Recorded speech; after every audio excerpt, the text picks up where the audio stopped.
Olá, amigos e amigas da fotografia, tudo bem? Eu não sei se vocês são fotógrafos ou fotógrafas, mas eu sei que vocês são apaixonados por fotografia assim como eu, e é por isso que vocês estão aqui. E hoje eu tenho certeza que vocês vão adorar o papo, porque vai ser um papo assim meio cabeludo. Porque eu vou conversar com o Lucas Valério, esse cara sensacional que está de volta a Recife depois de uma temporada longa aí em Minas Gerais. Lucas, seja bem-vindo. Obrigado, obrigado. Satisfação de estar aqui. Bem animado, né? Tipo, comecei a acompanhar o nascimento dele, né? Tipo, em janeiro eu estive aqui e o estúdio ainda tava sendo montado. Ver isso tudo aqui, assim, pronto, é muito bom, assim. Satisfação de estar aqui. Olá, gente. Satisfação de estar, tipo, conversando aqui com vocês também. O Fotoprosando é um oferecimento de Escambo Fotográfico, locadorafotográfica.com, Escola Pernambucana de Fotografia e Recife Image. Sem o apoio dessas empresas, o Fotoprosando não seria possível, então muito obrigado. Lucas, meu irmão, eu acho que é importante para você que está sentando aqui agora se fazer conhecer para o público do Fotoprosando. Eu conheço a sua história e eu sei que é uma história muito curiosa, muito interessante. E para fins de registro dessa história para a posteridade, eu quero saber como é que foi o teu início com fotografia. Conta aí pra gente. Então, minha mãe era fotógrafa, né? Só que ela deixou de ser fotógrafa, vamos dizer assim, profissional, quando eu nasci, para ter um cliente único, né? Só eu, no caso. Então ela passou a só me fotografar e talvez por ter essa fotografia tão presente todo dia, eu não tinha interesse nenhum por fotografia. Então... Pegou abuso. Então a fotografia era um negócio que eu via minha mãe fazendo e ela não deixava, que eu sou muito estabanado, sempre fui, então ela não deixava eu encostar nos equipamentos caros. Então era aquela coisa proibida, não gerava, nesse caso, aquele gostinho do proibido, né? Eu tinha um fascínio, assim, com aquilo tudo que estava acontecendo ali, mas não me despertava tanto, assim. Então, quando eu tinha 14 anos, eu era técnico de informática, né, na minha cidade. E uma cliente pediu para eu instalar para ela o Photoshop. Eu instalei para ela, instalei para mim, né? E comecei a estudar aquilo ali. Na época não tinha tutorial em vídeo, não tinha YouTube na época. Então era blog, né, tipo em texto, os tutoriais assim eram em texto e muitas vezes em inglês, e meu inglês... Qual era a versão do Photoshop que tu começou a usar lá na época? O CS1. Faz tempo, hein, bro? Faz tempo. CS1. E aí depois, né, CS2, CS3, daí foi. Mas nesse momento, eu comecei a fazer umas montagens, assim, bem ruim, né, bem horríveis todas Isso elas. tu tinha assim. 14 anos. E assim... Hoje tu tá com quantos anos? 30. Então são 15 anos de fotografia. Assim, 16 anos de fotografia. Nesse momento é o momento inicial ainda. A fotografia, de fato, não surgiu logo depois que eu comecei a fazer essas montagens, que eu tinha pouca imagem digitalizada, né? Tipo, as cybershotzinhas não tinham popularizado ainda. Então, tipo, as imagens que eu tinha digitais, as fotos que eu tinha, ou eram fotos da internet, ou eram fotos minhas digitalizadas. Aí eu tinha uma foto minha de sunga com frio, assim. Aí eu pus essa foto minha de sunga com frio. Tipo, eu pus eu na lava do vulcão, né? Tipo, eu num barco, eu na neve. E aí eu ficava fazendo umas coisas assim, bem nonsense, assim, tipo, de 14 anos, né? E postava isso no Orkut. E um amigo da minha mãe, que era fotógrafo, viu essas imagens, né? Fernando, um abraço, Juninho, era fotógrafo. E ele viu e me chamou para trabalhar com ele, né? Como, vamos dizer assim, laboratorista. Uma coisa que eu não comentei, que minha mãe entrou na fotografia através do laboratório. Primeiro ela foi laboratorista e depois ela foi fotógrafa. Cara, me lembra o nome da tua mãe. Neuza. Então tu foi o empata-carreira da tua mãe. Fui. O empata-carreira de dona... Com certeza fui. Com certeza fui. Sim, aí tu tá lá tu laboratorista... Que aí, no caso, eu fui ser laboratorista digital, né? Eu comecei com a pós-produção. Interessante, porque isso é um ponto de vista sobre a nossa pós-produção digital que poucos fotógrafos, né, acabam considerando dessa forma.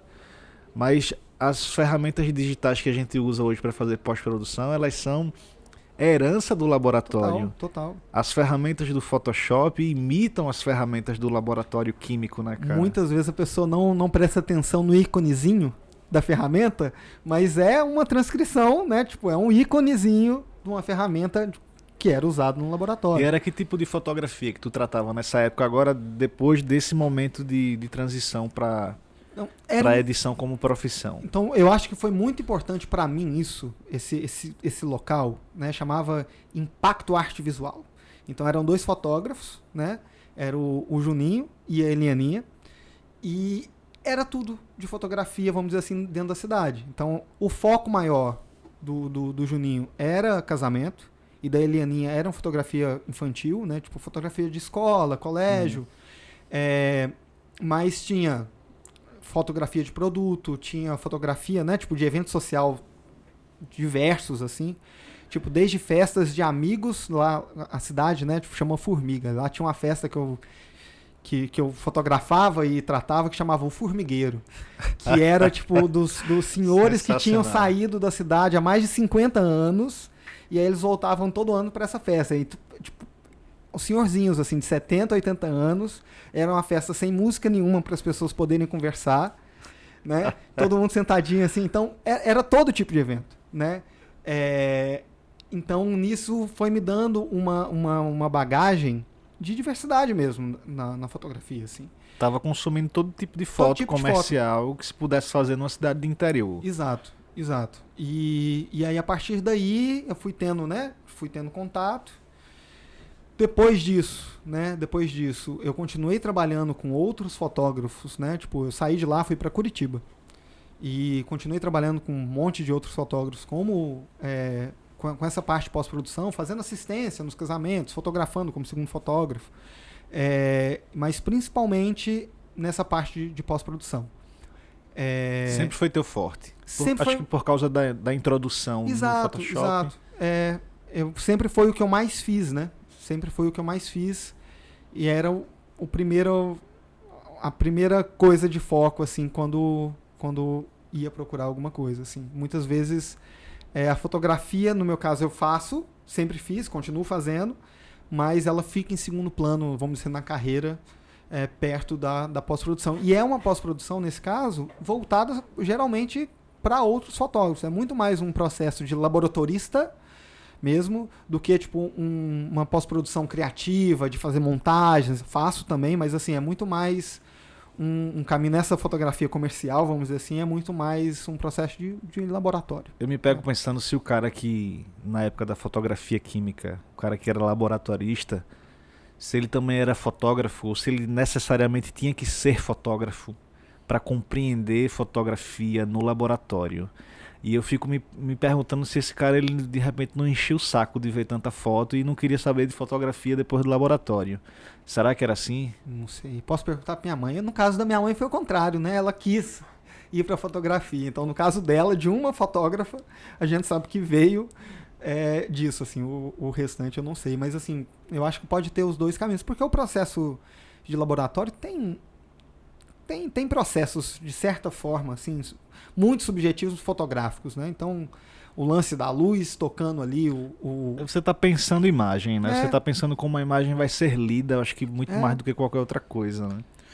E eu fico me perguntando também, Lucas, tu falou que saiu lá de Formiga, foi para Curitiba e começou a fotografar com outros fotógrafos. E como o público da gente aqui é predominantemente de pessoas que estão iniciando na fotografia, eu acho que vale a gente contar um pouquinho sobre como é que você, fotógrafo, numa cidade nova, por exemplo, se integra com outros fotógrafos para conseguir trabalho.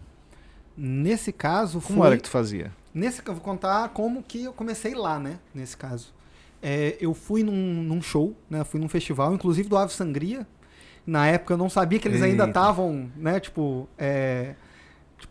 na ativa, assim, tipo... E louco, né? Assim, tipo, uma banda pernambucana que eu fui ir num show deles em Santa Catarina e que, de certa forma, me trouxe pra aqui, assim. Pra quem não conhece a Ave Sangria, tem que conhecer. A Ave Sangria é como se fosse mutantes de Recife, de Exato. Pernambuco. Então eu vi um cartazinho, assim, um flyerzinho no chão, que ia ter um festival que ia tocar sangria. Tipo, eu enlouqueci, assim, tipo, e era no outro dia o festival. Fui atrás de excursão, fui atrás de tudo, fui. Chegando lá, era um festival no carnaval, tipo, os 4, 5 dias do carnaval. E eu vi o pessoal fotografando ali no front stage, né? Tipo, no fosso ali.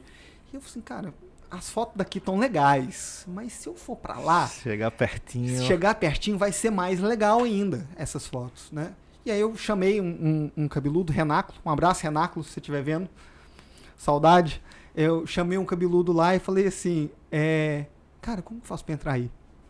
Aí ele, eu tô com a pulseirinha aqui, eu fui contratado, mas é com fulano. Eu falei assim, onde eu acho fulano? Aí eu fui lá, fui explicar, consegui uma pulseirinha de imprensa, entrei. E ali, tipo, trocando ideia com o pessoal, tipo, me apresentei, falei que tinha, né, tipo, acabado de chegar. Então, o Renáculo, essa pessoa, trabalhava com o Gabriel. Renáculo. Trabalhava com o Gabriel, que era um fotógrafo. E ele tava indo, vamos dizer assim, tipo, voar sozinho. E tava abrindo um espaço, né, pro tratamento de imagem para esse outro fotógrafo. Tu já tinha competência ali em edição. Aí acabou que, tipo, né, tipo, o santo bateu, tipo, pessoas incríveis, assim, e eu comecei, a partir desse fotógrafo, né, do Gabriel Araújo e Bia Colados, eu comecei a conhecer outras pessoas, né, tipo, então outros amigos deles, assim, tipo, o Gus, o outro Lucas, né. Lucas Engraçado Pontes. Porque as histórias de sucesso que eu escuto aqui e que escuto fora daqui também, todas elas começam com um momento de ousadia, com um momento de ruptura, assim, vou lá, vou fazer. Uma iniciativa, uma atitude que você toma. E isso é muito importante que os ouvintes da gente internalizem, que o crescimento na fotografia não depende só de estudo, não depende só de você ser efetivamente um bom fotógrafo, mas depende da sua capacidade de entrar nos lugares, de falar com as pessoas, de fazer os contatos, de construir um network. É assim mesmo, Lucas? Com certeza, com toda certeza. Assim, e muitas vezes a cara de pau, né? Cara de pau. assim, Traduzindo cara de pau. Cara de pau, nesse caso, eu acho que é o que traduz. Nesse caso, lógico, eu tinha uma confiança, né? Que eu sabia o que eu estava fazendo ali. Mas, mesmo por aprendizado, tipo, porque ali eu prometi entregar alguma coisa, de fato entreguei. Essa palavra eu tô falando certo. Entreguei. Eu tô me ouvindo aqui, eu tô gaguejando. De fato, tipo, fiz a entrega, né?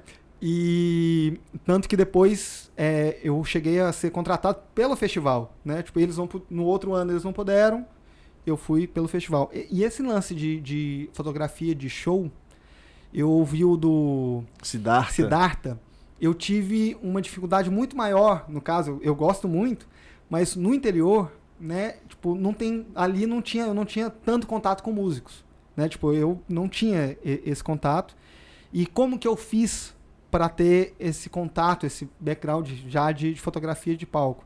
Eu tinha um crachá meu de imprensa, da minha imprensa mesmo. Então eu imprimi, escrevi fotógrafo errado. Tipo, eu não tenho mais esse crachá, alguém tem. Eu sei que tipo, tem algum amigo meu, já escutei falando que assim, sensacional, que eles trocam entre eles ali, assim, fala, porque tá escrito errado, é horrível. Mas eu entrava no show tudo que tinha em Formiga para fotografar, e de fato eu fotografava. Eu só ia nos que eu gostava, né? Mas assim, era uma forma de eu entrar, muitas vezes eu entrava de graça no show, ficava num lugar privilegiado, aprendendo. E, de fato, muitas vezes eu entregava essas fotos ficavam, sabe? E nessa época tu tava usando o que para fotografar? Nessa época do crachá, era uma Super Zoom. Era bem no comecinho mesmo, assim. Eu já tava nessa empresa, né, que eu fotografava, mas eu ainda tava aprendendo ali, eu ainda tava como laboratorista. Bicho, não por acaso as Super Zoom são consideradas câmeras para entusiastas. Né? E aí... E tem um lance, no caso, hoje talvez não mais, mas ela parecia de fato uma câmera, né? Tipo, ela é preta, robusta. Eu chegava com um zoom no máximo, assim, que ela parecia maior. com crachá e a segurança, né? Chegava e dava boa noite pro segurança e entrava. Só que aí, no caso em Curitiba, né? Nesse festival, eu tava num lugar novo, sabia que não era tão fácil assim de conseguir, não era só chegar, porque tava todo mundo com a credencial que não era o meu crachá, né? E aí eu fui atrás, tá, como que é de verdade que consegue a credencial? Porque a falsa eu sei, mas a de verdade como que é? E aí, mas geralmente, o que você comentou, né, desse network, isso é extremamente importante, assim. Tipo... Eu lembro de já ter visto muitas fotos tuas de show e são realmente fotografias excelentes. Mas hoje, tu tá fotografando o quê? Porque eu sei que tu fez ali um período da tua carreira fotografia de espetáculo, tu fez um pouco de retrato na faculdade, tu fez uma fotografia mais documental também, eu acompanhei teus trabalhos de conclusão de curso, assim, que são trabalhos excelentes. Mas hoje, efetivamente, tu tá fotografando o quê? Hoje eu sou funcionário, né, tipo, trabalho período integral numa empresa, num e-commerce de joias. Tu fotografa joias? Fotografo joias. O meu foco lá é muito maior. Era, né? Porque eu ainda tô na empresa, mas agora eu voltei para as origens e tô mais com a parte de pós-produção, porque eu precisei, pela saudade, voltar para Recife. E a empresa de Minas. Mas... Como é que você chega pro seu chefe e diz para ele: My boss, tô indo embora para Recife, mas quero continuar trabalhando na empresa. Como é que faz? Assim, eu fiz desse jeito. Assim mesmo, na cara dura? Foi. Falou, ó, queria muito continuar, mas não consigo estar aqui. Consigo pensar em coisas que eu consigo contribuir para a empresa. E aí? Né? Tipo, vamos conversar sobre como eu posso contribuir estando longe? E ele né? topou? Topou. Aí o que é que tu tá fazendo agora? Tu recebe as fotos de alguém que tá fotografando sim, lá? Sim. E edita, e trata, e trato essas manipula. Fotos. E, tipo, e organizo, né? Tipo, a parte porque é um volume de imagem muito grande. Né? Um volume de imagem muito grande. Então, tem uma parte de catalogação, que essa parte ainda está, de certa forma, é uma parte nova do trabalho, né? Porque cada fotógrafo, tipo, catalogava as suas coisas e quando alguém precisava, tinha que falar com o fotógrafo. Então, eu estou agora num processo, além de tratamento, fazer uma coisa que eles chamam DAM, né? Tipo Digital Asset Management, que é tipo que é organizar esses ativos digitais, né? Essas coisas para todo mundo na empresa que precisar, né? Então, o designer, a pessoa que faz os anúncios, as vendedoras, né? Porque tem atendimento, por exemplo, pelo WhatsApp. Então, isso não existe lá ainda, mas está no processo. Tá organizando. Estou organizando isso. Eu fico imaginando o que é que tem de especificidade numa fotografia de produto. Que não é qualquer produto. É um produto muito pequenininho, que eu imagino que tenha especificidades, que você tenha que fotografar de um jeito ou de outro. Explica pra gente como é esse processo, como é que você fotografa a joia? Precisa de quê? Quais são os critérios técnicos para fazer aquilo? São eu encaro como 2 tipos de técnicas, nesse caso. Você tem a técnica fotográfica, que realmente é um produto muito reflexivo, é um produto muito difícil de ser fotografado. Essa técnica, eu vou explicar essas questões técnicas fotográficas, mas tem uma outra técnica também que é necessária, que é uma técnica de marketing, uma técnica de mercado, de linguagem. Né? Porque o produto vai ser visto por alguém por uma intenção específica. Então, por exemplo, vou dar um exemplo, a gente tem 3 fotos principais no site do produto. A gente tem a primeira imagem, que é aquela imagem de fundo branco, né? Que é uma imagem para, vamos dizer assim, para a pessoa ver o que é. Em moda chamam de lookbook. Lá vocês têm um nome diferente para isso? É uma fotografia, né? Estilo de fundo branco mesmo, nesse caso. Mas o estilo é mais amplo, né? Porque o estilo, qualquer coisa parada seria o estilo. Mas a gente chama a primeira foto estilo, foto de fundo branco. Mas essa fotografia que a pessoa vai olhar e vai reconhecer o produto rápido. Então ela está num catálogo, vai ter um monte de coisas, ela precisa saber a diferença de um produto para o outro, de maneira rápida, visual, e falar, é esse aqui que eu quero. Né? Esse que eu quero ver mais sobre. Né? Essa é a fotografia que tem que ser uma fotografia despoluída. Despoluída, completamente despoluída. E aí tem uma série de técnicas para isso. Né? Então precisa de uma mesa estilo, precisa de um retoque tremendo, porque ela tem que ser... Sai a cara do fotógrafo lá no reflexo. Então sai, às vezes sai, porque é muito reflexivo. É muito reflexivo. Sai a cara do fotógrafo não, mas assim, a lente, às vezes, não tem como não aparecer. Às vezes não tem. Vai aparecer. Aí você vai precisar de técnicas de pós-produção. Essas fotos, lá a gente faz relativamente pouco. Porque boa parte dos produtos são 3D. Dessa primeira imagem é um render. Então tu já recebe uma imagem renderizada, mas tu tem que fotografar aquele mesmo produto que já está renderizado? Sim. Por quê? Porque o que acontece? Essa imagem, essa é a primeira imagem que vai mostrar, que vai dar a diferença de um produto para o outro. Né? Certo. Que o cliente vai ver, ela tem que ser despoluída e tem que pegar o cliente rápido. Só que o cliente percebe, sabe que aquela imagem é uma imagem construidíssima. Às vezes ele não tem a consciência objetiva disso, mas ele tem uma consciência subjetiva daquilo, uma percepção que, pô, será que é isso mesmo? Aí você coloca uma segunda imagem naquilo num cenário, num contexto, que ele vai ter uma ideia maior de dimensão. Então você coloca ali perto objetos que ele consegue... Dar escala, você dá uma escala. Porque a imagem, aquela primeira imagem, você não tem condições de pôr, por exemplo, um pingentinho que é um ponto de luz desse tamanhozinho e pôr desse tamanho, pôr na escala correta. Você tem que pôr ele maior, né? Porque para a pessoa conseguir ver. Mas aí depois você tem uma segunda foto que vai mostrar a escala, vai mostrar um pouco mais de realidade para esse produto. Claro que tem uma pós-produção, de certa forma, pesada nisso, porque o olho humano, no caso, vê menos do que uma lente macro. Então, tipo, o pelinho, o próprio pelo da flanela aparece, fica lá, e você vai ter que tirar. E tem uma terceira foto, que é a foto que eu mais faço lá, né, que eu mais fazia lá, essa foto do produto em steel, eu fazia mais as fundo branco, que quando era foto eu fazia mais essa foto, e a foto no modelo. Então, que é para ter uma noção ainda mais de escala. Como se fosse um editorial, né? Como que o produto sendo usado por alguém. É um editorial, um lookbook. Então, é realmente assim, é colocar a imagem no contexto real de uso, né?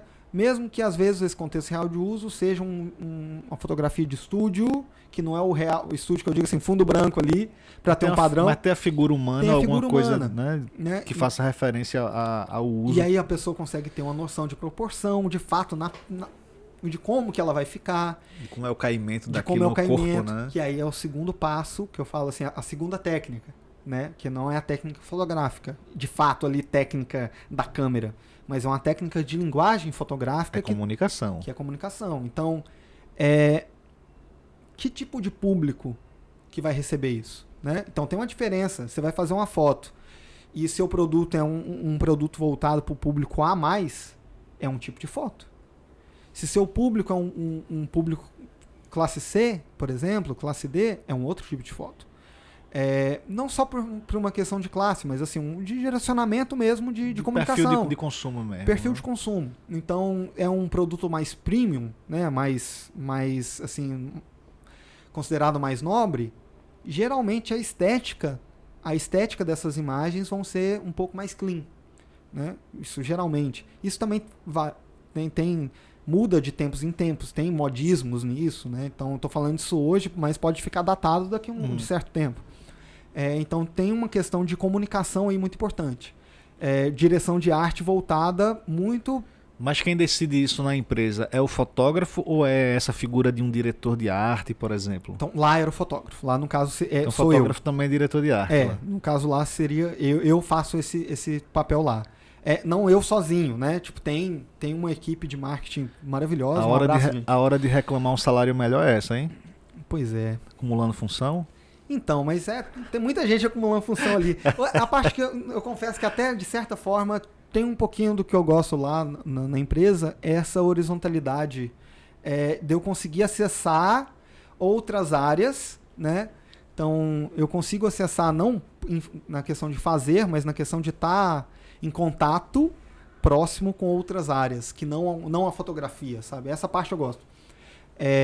Mas isso é importante. Mas em outros locais, vai ter a figura do diretor de arte, vai ter a figura... principalmente do diretor de arte. O diretor de arte é o cara que vai dizer se vai ser vermelho, se vai ser azul, se vai ser pastel, se vai ser vivo. Ele vai provavelmente dar essas sugestões com mais propriedade, porque é um cara que estudou para isso. Agora, eu tenho uma curiosidade muito particular sobre essa fotografia de joia que tu faz, que aí tem a ver com um universo mais técnico, que eu sei que quando você usa uma fotografia, você usa um equipamento para fazer uma fotografia macro, você tem uma profundidade de campo muito, muito estreita. Muito estreitinha, ao ponto de você fotografar a pedra lá do anel e a pedra seguinte já está desfocada. Uhum. Profundidade de campo, para quem está assistindo a gente não sabe o que é a área nítida da foto. Em fotografia macro é comum que essa área nítida seja muito estreita. E eu sei que vocês têm uma técnica que eu não sei o nome, de fato eu não sei, eu queria que você me ajudasse. E queria que tu me explicasse como é que faz para toda a joia na fotografia macro ficar nítida. Realmente, com uma foto só, não tem como. Você não consegue. O que a gente faz? A gente faz uma técnica que chama focus stacking, empilhamento de foco. A gente faz várias fotos. Tipo, faz o foco, tira a foto. Muda um pouquinho o foco, tira uma foto. Muda um pouquinho o foco, faz a foto. Agora, não funcionaria você só fechar mais o diafragma não, para você ter uma profundidade de campo maior? Nesse caso não, porque é duas variáveis contra uma. Explico. Para quem não está familiarizado, para a gente controlar a profundidade de campo, para a gente deixar aquele fundo desfocado, o modo retrato do celular, smartphone, né? que faz via software, né? Ele faz fake geralmente aquilo. Mas para fazer isso de maneira ótica, na física, são 3 variáveis que a gente controla. É a distância focal, que é a lente que você está usando, né? Tipo, o objetivo que você está usando, o númerozinho. É o nível lá do zoom que você está usando, né? Então, Pra galera entender melhor. a distância focal, você tem a distância do objeto, a distância que a câmera está do objeto, e você tem o diafragma, né? Tipo, a abertura do diafragma. Então, mesmo colocando o diafragma pequenininho, né? Fechadinho, você tem o objeto muito perto e geralmente você está usando uma tele. Então você... Duas variáveis contra uma, né? Duas variáveis contra uma. Então geralmente, assim, tipo, muitas vezes você não consegue ter as 3 variáveis. Falando fotografia não só macro, tô falando, mas geralmente... Não dá tipo para usar F22? Você pode até usar o F22, só que você tá perto e tá usando uma teleobjetiva. Aí eu acho que você não tem ali o pico de nitidez da lente, então, né, da objetiva. E no caso a gente não usa o F22, exatamente. Geralmente a gente usa no pico de nitidez da lente. No caso da lente que a gente usa lá, a gente usa uma 60 milímetros macro. Tá por volta de 8, né, o pico de nitidez. Então se você usar mais do que isso, ela já começa a perder nitidez também. Você tem, no caso, o foco, né, você vê que todas as áreas ali, não quando você está tão perto, mas você vê que as áreas estão em foco, que você tem uma profundidade de campo boa, mas você tem uma nitidez geral ruim. Entendi. Entende? Tipo, embaça tudo. E na assim. pós, como é que tu faz esse empilhamento das fotos? É manual, nas camadinhas lá do Photoshop, ou tu usa algum outro tipo de plugin dentro dele para isso? Então, você pode usar dois softwares, o Photoshop puro ou o Helicon Focus, que é um software à parte, que tem um plugin pro Lightroom, mas ele joga, tipo, o Lightroom só abre né, tipo, você joga para ele, assim. Mas no Photoshop é relativamente simples. Seria tipo Photomerge do Exatamente. Photoshop? É exatamente Photomerge do Photoshop, que é o mesmo de fazer panorâmica, né? Mas basicamente, o que a gente geralmente faz? Abre esse arquivo em camadas, né? Todas essas fotos no mesmo arquivo, em camadas. Pede para alinhar automaticamente e depois faz um Photomerge. E aí, essa etapa de pedir para alinhar automaticamente nem sempre é necessário, porque geralmente já está bem alinhadinho. Fez no tripé ali certinho, né? Mas às vezes tem algumas questões que fazem que isso seja necessário. E aí ele faz ele já mascara, eu acho isso interessante, que ele cria a máscarazinha de cada coisa. Então depois você consegue editar essa máscara. O Helicon, ele te dá um nível de precisão maior e uma facilidade de ajustar essa máscara, né? Tipo, então você não precisa ficar... Ele é um software dedicado para isso, né? Então provavelmente vai ser melhor. Inclusive eles têm também outros acessórios para isso, né? Então tem plugins que você vai colocando na câmera, em vez de você mexer no anel, você vai pedindo para que faz captura vinculada e pede para a câmera, tipo, faz o foco um pouquinho para frente. Entendi. Vai clicando. Ou até faz uma programação, faz um disparo contínuo em que cada foto vai ser, só que são outros plugins. Tem outras ferramentas para isso também junto. Por exemplo, tem uma ferramenta que é um trilho, porque quando você mexe no foco, o zoom, não é o zoom, mas assim, a tem distância, um deslocamento tem um das deslocamento lentes ali, né? das lentes. Então tem trilhos que fazem a compensação. A gente não usa. Cara, é um instrumento É um de instrumento super precisão, né? de precisão. Inclusive, ele inclusive faz, tem alguns casos, tem alguns modelos que consegue fazer o foco também. Assim, você é eletrônico, né? Você dá o disparo, aí ele mexe no foco e anda um pouquinho. Eu não sei onde esse mundo vai parar, cara. Pois é. São instrumentos de precisão para você fazer um trabalho excelente. Eu vejo no teu portfólio, Lucas, essas fotografias mais comerciais. Fico muito impressionado com a excelência dos resultados da foto. Até já duvidei se era foto de verdade ou se não era um render. Eu digo, porra, o Lucas parou de fotografar, tá usando o render no portfólio. Eu acho uma onda, assim, porque pra gente elogiar uma imagem, a gente descaracteriza ela, eu explico. Tipo, uma foto boa parece um render. Um render bom parece uma foto. Você vai para um caminho mais das artes, nossa, que foto linda, parece uma pintura. Parece que quando ela é excelente, quando ela transcende a linguagem essencial daquela expressão. Nossa, parece uma pintura. Aí a pintura excelente, nossa, parece uma fotografia. Eu acho curioso isso, assim, eu adoro esse termo que a gente usa para elogiar. E obrigado, fico contente. Fico muito impressionado com a tua fotografia comercial e queria que tu dissesse um pouquinho mais como é que o cara que está querendo ir para um segmento de fotografia mais comercial, porque eu sei que na fotografia de publicidade é onde estão os grandes orçamentos. É verdade. Então, se eu quero me tornar um fotógrafo de produto, um fotógrafo de publicidade, qual é o caminho ou quais são as competências que eu tenho que desenvolver para me tornar esse fotógrafo? Eu acho que tem uma questão de uma excelência técnica na fotografia, isso é importante, né? Então, cada nicho de fotografia vai ter a sua especificidade técnica, né? A sua dificuldade, né? Técnica maior. Então, talvez no retrato, né, de estúdio, iluminação do estúdio, que é um espaço maior, né? Porque quando você está falando de mesa steel, é também iluminação de estúdio, mas é um espaço menor. As técnicas são muito parecidas, mas têm suas características únicas, assim. Então, mas a excelência técnica é fundamental, mas eu acho que eu acho que tem que ter uma noção de mercado, uma capacidade de entender o cliente, de resolver a dor do cliente. Isso nem é uma competência de fotógrafo especificamente, mas eu acredito que se não tiver isso, não entra. Não entra. Mas eu acho que acaba sendo o do fotógrafo, no fotógrafo comercial no geral, né? No geral, ele precisa... Eu estou falando desde da sessão fotográfica de gestante, né? de aniversário, e até a foto da campanha de uma grande marca, né? Tipo, por quê? Ele precisa entender o que o cliente, para que o cliente quer aquela foto e o que ele espera daquilo.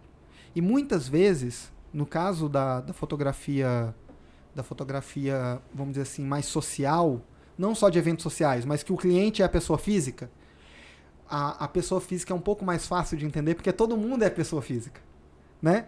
Então, quando você é contratado para uma pessoa para fazer um ensaio dela, vamos dizer assim... A pretensão dela parece que é diferente da pretensão comercial de uma empresa, né? Exato. E você é mais fácil você saber o que a outra pessoa quer, porque você também é uma pessoa física. Então, a empresa, no caso, você não vai atender um setor só da empresa. Então, você precisa entender... Lógico que isso é numa conversa, né? Tipo, você vai ser brifado... mas você precisa entender o lado da empresa e o lado do cliente, porque muitas empresas não entendem tão bem o lado do cliente. Então ele vai a empresa vai trazer, né? Tipo, a empresa, o cliente, que é a empresa, vai trazer o seu cliente, né? Vai trazer uma demanda. Eu quero essa fotografia aqui para um determinado tipo de campanha. Você traduz a pretensão dele em imagem. Isso, e aí você precisa entender também como o cliente do seu cliente, não inception de cliente, como o cliente do seu cliente vai entender aquilo.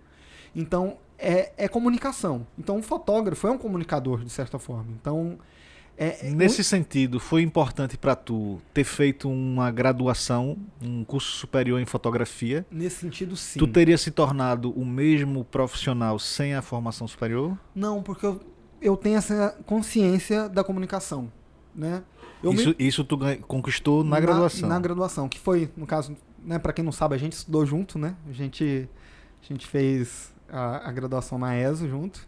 E era, na época, um bacharelado em comunicação. Um curso de comunicação com habilitação em fotografia. Então, eu tenho uma dificuldade da comunicação oral, né? Tipo, espero que não estejam percebendo isso, mas eu tenho, assim...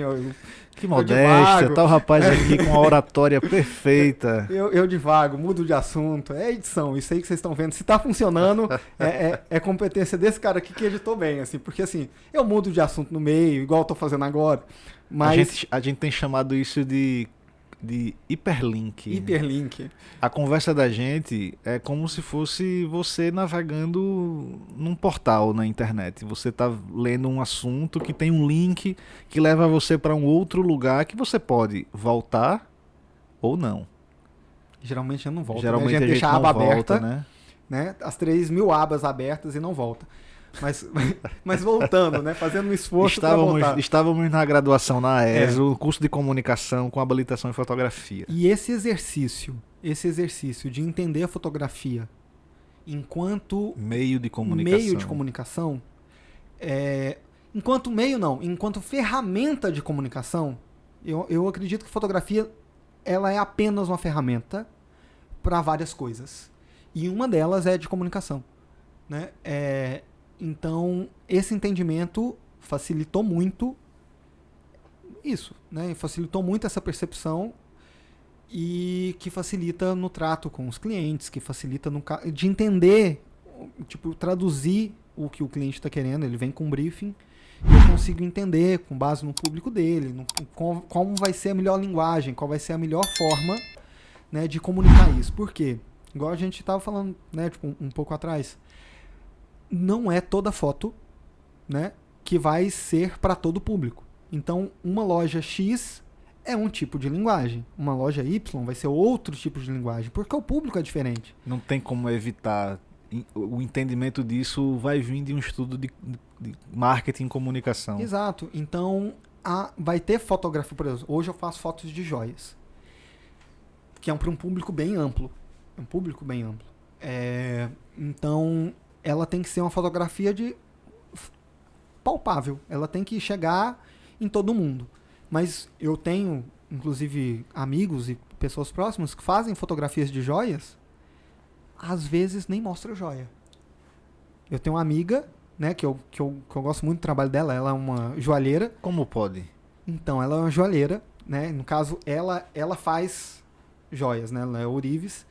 E ela tem uma pegada toda de certa forma hermética, meio mística, uma joalheria muito voltada para esse lance.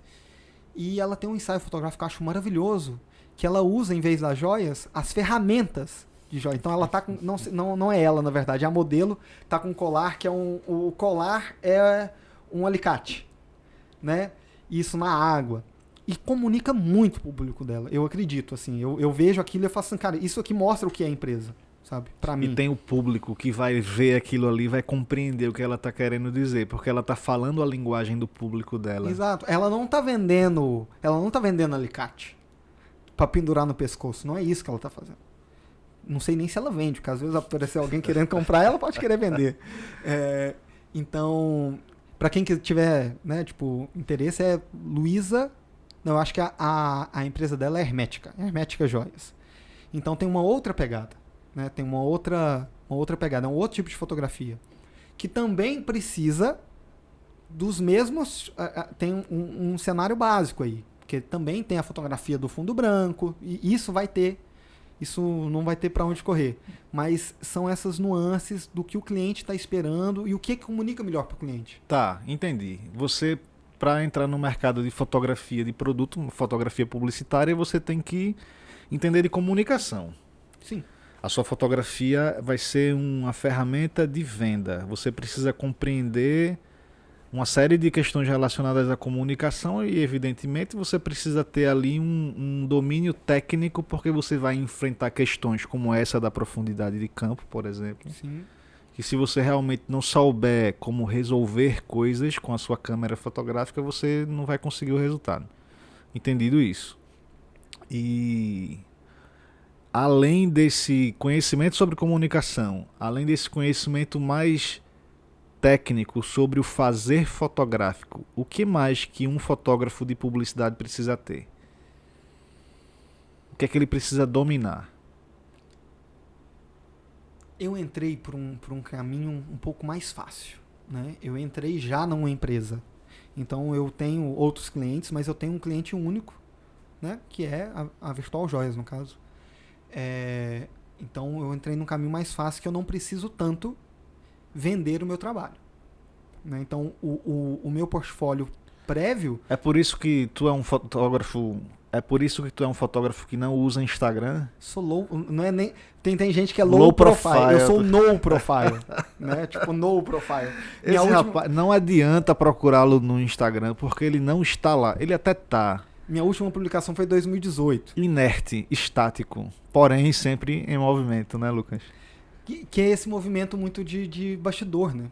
Tem isso de fazer um movimento muito de indicação, de entrar por outros meios. O teu trabalho hoje não depende de uma propaganda em rede social. Não, e nem tem muito depende. tempo, né? Eu nem conseguiria pegar muita coisa, então...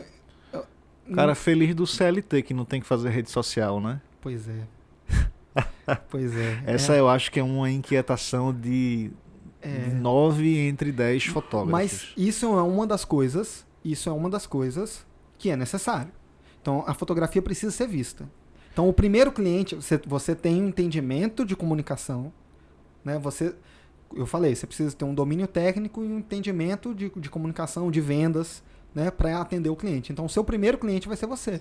A primeira coisa que você vai vender vai ser o seu trabalho. Se você não tivesse que vender em rede social, você teria que vender de outra forma. De outra forma. Mas hoje, boa parte desses clientes, para você... E tem uma vantagem que eu acho nessa fotografia de produto, é que você consegue pegar trabalhos remotamente. Então, você não precisa necessariamente... Claro que é melhor você estar em grandes centros, isso é óbvio. É muito mais fácil, você vai ter acesso a muito mais clientes.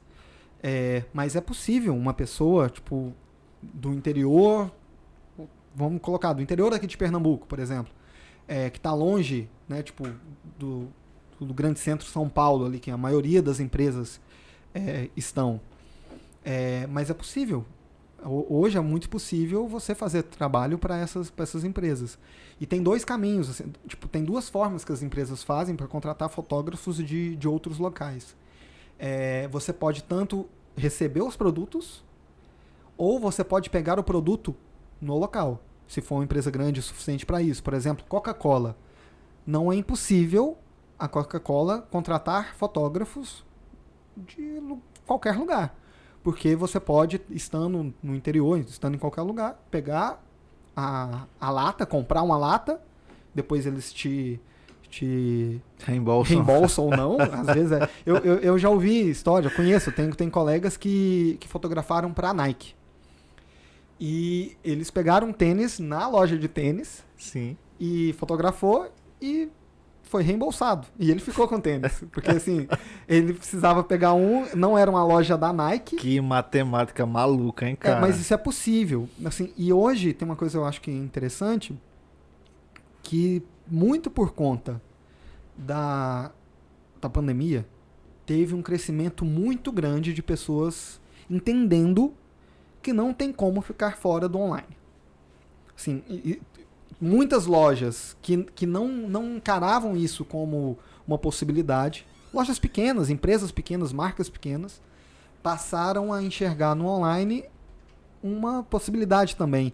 Nem todas passou a enxergar como uma única possibilidade. Outras realmente é só uma possibilidade. Mas De uma forma ou de outra, tem como vender varejo sem imagem? é impossível, inclusive, varejo online, pensando no varejo Como é online. que você vende Então, sem imagem? Todo varejo você precisa da imagem, que às vezes a imagem vai ser ao vivo, né? Porque a vitrine é uma Exato. imagem. É aí que a gente conclui que esse saber fotográfico que a gente nesse momento tem, coloca você profissional numa posição de privilégio em relação a muitas outras profissões, porque o que você faz é um serviço essencial para quase que a totalidade dos outros serviços. E muitas vezes é invisível. É isso. Invisível no sentido assim, o fotógrafo no geral, não enxerga essas fotos. As possibilidades, né? Eles não enxergam essas possibilidades. Então, e é essencial. Por quê? Por que é essencial? O Google, por exemplo, ele prioriza imagens originais. Ele dá mais audiência para essas imagens que originais. não tem repetições, não tem... Exatamente, né? é isso, repetições. Então, se você... eu estou abrindo minha lojinha aqui de vender, sei lá, um produto X. E você pega imagens de outros, e todas as suas imagens são imagens, vamos dizer assim, copiadas, imagens de internet, que seja, no caso que a gente tem esse problema lá, a gente tem bastante esse problema de pessoas copiarem as nossas imagens de joias, principalmente alianças. Essas pessoas que estão copiando não sabem o mal que elas estão fazendo para elas, na verdade. Porque o Google tem como saber que o nosso, vamos dizer assim, é o original. Porque A data da publicação, recorrência, etc. né? Tem até uma questão de hierarquia mesmo, de confiança no próprio site. E aí, eles fazendo isso, não tem conteúdo. Não propaga. E muitas vezes, se tem uma preocupação, se fala muito de SEO, né? Tipo, de otimização para motores de busca. É uma carreira também tá em ascensão, assim. Se fala muito em conteúdo, mas se esquece muitas vezes que imagem é conteúdo. E que todas essas técnicas, elas valem para a imagem. Então, o nome da imagem é importante, né? Então, a forma que vai ser digitada o nome da imagem interfere nesse posicionamento. Tem uma imagem... ciência tem uma à parte nisso de você publicar qualquer coisa na internet. E essa consciência sobre como publicar a imagem ou o que não publicar, eu acho que vai ser fundamental para todo mundo que quer usar a imagem para vender. E não existe venda online. Não existe venda online sem imagem. Então tem demanda para o fotógrafo. Tem demanda para o fotógrafo. Tem muito trabalho para ser Tem, explorado. e eu acho que, na verdade, essa demanda tende a aumentar. Mas é muito importante o olhar fotográfico nesse caso. Porque, assim, o render é 3D, mas é fotografia. Por que eu digo que é fotografia? Porque o artista, né, 3D, ele tem que escolher a posição da câmera, ele tem que escolher a posição das luzes, ele tem que escolher tudo isso. A gente está entrando numa seara muito delicada, porque você vai provavelmente ouvir muita gente dizer que fotografia é a imagem grafada com luz. Qualquer coisa diferente disso não é fotografia. Mas eu leio isso que você está dizendo como uma verdade absoluta. Veja, então, imagem... Para não usar o termo, então, isso é fotografia, o conhecimento necessário é um conhecimento fotográfico. Isso.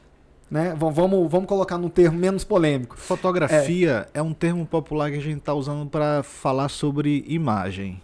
Seja essa imagem capturada fotograficamente ou criada digitalmente, os princípios são os mesmos.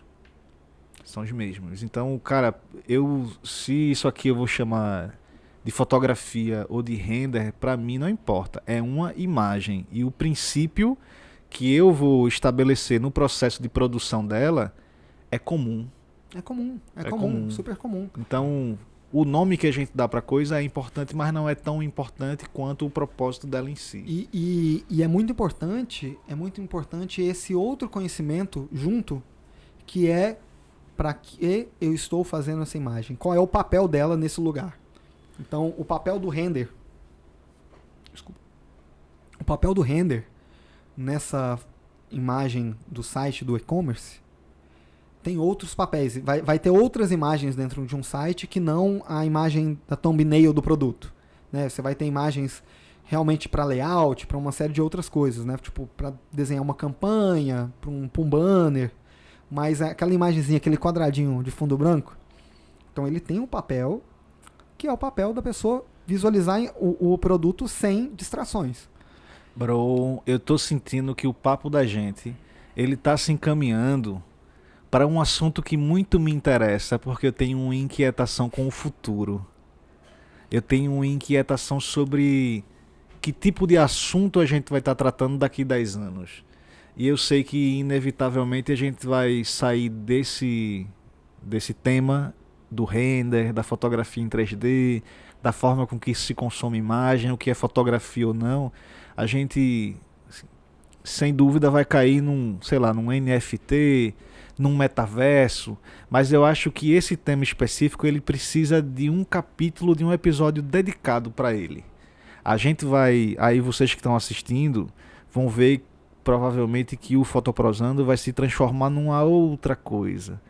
E aí, para quem não sabe, Lucas, ele está sendo integrado na equipe do Fotoprosando como diretor, e algumas sugestões de pauta que estão sendo colocadas é a possibilidade de a gente fazer capítulos com temas pré-definidos. Não é isso, Lucas? Talvez não engessado no tema, mas assim, com o norte, com né? norte, assim, com a fagulha, né? Então, provavelmente vocês vão ver o Fotoprosando não só como um programa de entrevistas, para a gente conhecer o personagem entrevistado e conhecer o trabalho dele, mas vocês vão ver também um Fotoprosando também muito como uma mesa de debate, uma mesa redonda, onde a gente vai discutir determinados temas que são pertinentes para o universo da fotografia. Lucas, nesse momento eu vou dar uma pausa no nosso papo, porque ele tem uma continuidade em seguida. Eu tenho certeza que deu para todo mundo que está assistindo aqui conhecer um pouco sobre quem é Lucas, fotógrafo comercial. Tem uma outra parte da tua fotografia que muito me interessa, que é uma parte muito mais autoral e criativa, que fala muito mais sobre as nossas individualidades. E o público merece conhecer esse trabalho também. Só que eu quero que também o Fotoprosando ele seja um programa curto de assistir. Então, nesse momento, eu vou dar uma pausa na nossa conversa para a gente continuar ela em seguida. Tu topa? Eu topo, topado. Dá um alô aí pra galera, que a gente tá se despedindo. Foi massa. Alô, galera.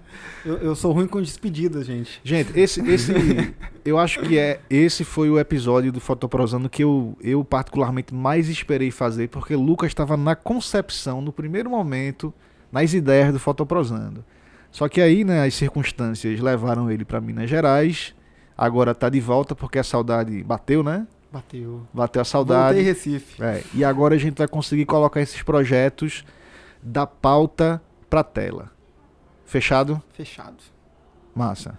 Meu irmão, valeu. Cara, obrigado, gratidão. Eu que agradeço. É isso? É isso. Eu não posso deixar. Eu tenho que falar dos patrocinadores. Não corte não, viu, Lucas? Corte não. Tem outro... Então, eu queria aproveitar o ensejo para agradecer a participação de Lucas, que hoje é o nosso operador aqui. Lucas Vieira. Valério. Não, Lucas Valério aqui e Lucas Vieira lá, operando as câmeras. LV. Então, Lucas, seja bem-vindo também. Muito obrigado pela força hoje. Gente, muito obrigado por vocês terem ficado junto com a gente até agora. O Fotoprosando é um oferecimento de Escambo Fotográfico, locadorafotográfica.com, Recife Image e Escola Pernambucana de Fotografia. Sem o apoio dessas empresas, esse projeto maravilhoso, incrível, sensual, sensível e... o que mais? Fundamental. Ele não seria possível. Até a próxima. Já tinha falado fundamental? Não. Ah.